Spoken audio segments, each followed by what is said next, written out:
Hey guys, welcome to JasonWhiskyWise and myself, Jason, bringing you whiskey review number 46, where today we're going to review the Yamazaki 12-year-old, and actually now we're going to finish off reviewing all of our Suntory whiskies, so I've got all of them literally darted around my table right now. So, we're going to be reviewing the Yamazaki 12, which is something I wanted to get a bottle of to have in the actual video, and when I found one bottle, I found three others, and I got them at really good prices, so I'll mention that as we get into the pricing.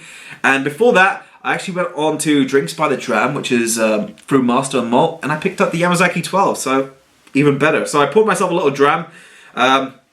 Keep that over there. If you guys want to find a dram, you can still pick it up from them. There's no way sponsored by them, so just so you guys know that. But if you do want to try a sample, one of the most easiest ways to get a hold of one. Now, in terms of Yamazaki, why is it so pricey and, you know, with all the Japanese whiskey going up through the roof?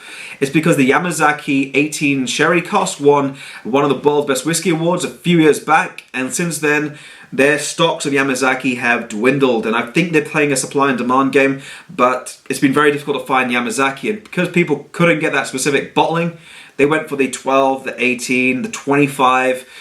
If you can get your hands on the 50, by all means, that's, you know, crazy money. You're talking 100,000 plus.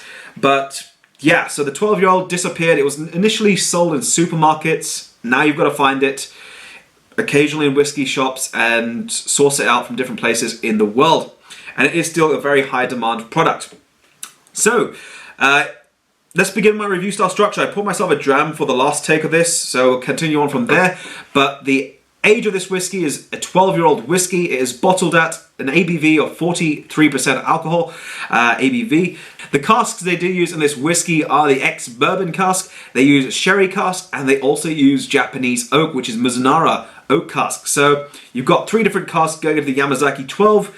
The distillery is the Yamazaki Distillery, which is just over here, and they are owned by the parent company Suntory. And they're actually located in Osaka, Japan, which I'll just ping over there as well. So if you're visiting, by all means, I heard you can actually taste all of them, including up to the 50 in the distillery itself, which is, you know, super stuff. You're going to pay 100k for that. In distillery, you can actually effectively taste it, including the 25. So that is quite awesome. Now, in terms of the actual price for this, I picked up 3 bottles for £46.99 in pounds each, and that's an absolute steal because currently they're going for £100 to £120 in London.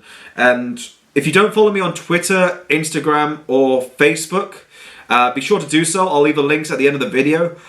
But you'll see I posted a picture with all of these and all of the Suntory whiskies. I just got them for really good prices, and when you get things like that, you just take advantage of them because you might not catch them again.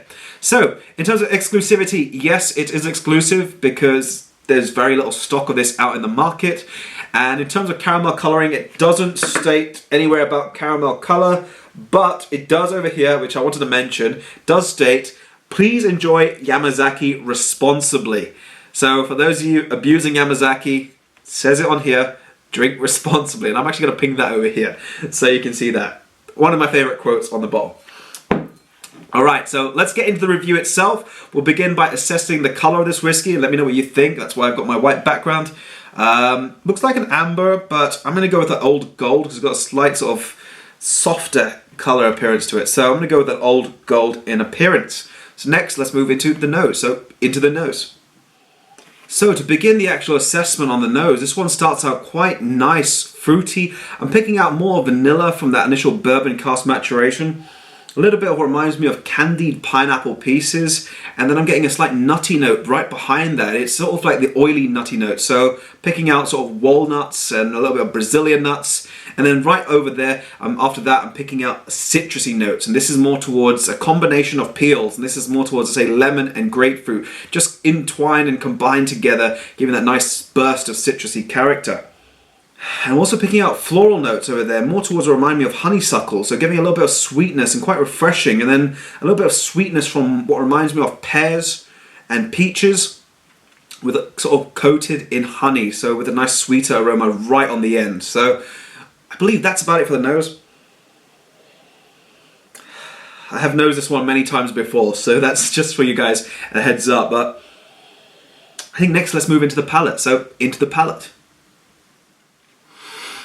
So into the palate for this whiskey, it does start with a light sort of texture on arrival. It develops ever so slightly, so you get a light medium texture. And from there you get introduced to a peppery spice. It's a little more towards like a white peppery, ever so gentle, soft spice. And then a little bit of cinnamon. And then you're getting into the citrusy notes, and I'm getting tangerine segments with a juicy insides with a little bit of the pith, giving you that little bit of bitter notes. And then right behind that, red pears, quite juicy in character, but still offering up this sweetness. And then it goes into a slight dryness with a little bit of plum juice, and then a little bit of that slight oakiness, but a little bit, I'd say a little bit of peaches sort of developing with a little bit of peach skin as well. So quite sort of velvety as well, but interesting palate on this one. So next we're going to move into the finish for this whiskey. So into the finish for this whiskey, it does sort of give you, I'd say, a medium finish. It doesn't prolong itself very long, and it does sort of end a bit more quicker than I'd like. But anyway, in terms of the notes, I'm getting sort of malted biscuits, sort of red apples, and then a little bit of an oaky presence right on the end, which sort of dries out and then finishes with that. But after that, I'm going to give my rating on the whiskey. Really, really enjoyable whiskey. I'm going to go in the high 80s. And the reason behind my rating actually is because this is a really, really easy drinking whiskey. But the factors I have to do take into place is the fact that the pricing, in terms of can people buy this and how openly available is it? And in that sense it's not, but it's a really great, easy drinking whiskey. It's very pleasant. The spice is not too much, the fruity notes, and the way it balances itself out with quite a nice complexity of floral notes, fruity notes, spices, and the sweetness just works all together so very well and rounded. In terms of value for money, what I picked it up for, and I think anything up to £75 is a really good price. Anything over that, I personally would say no, because there's other whiskies that I could buy at that price range. And another reason is I feel that you're sort of paying a bit more, then I would personally advise when you go to £100. But if you do have £100 and you want to try that, by all means, buy yourself a bottle, give it a try, and let me know what you think. In terms of adding water to this whiskey, I would personally avoid it, because the flavours are so well balanced that I feel water would just throw it off. And on the question of would I buy this, yes, I bought 3. So if you do find it a good price, by all means pick it up. It's something that you will definitely, I don't think you'll find it a wrong buy at all.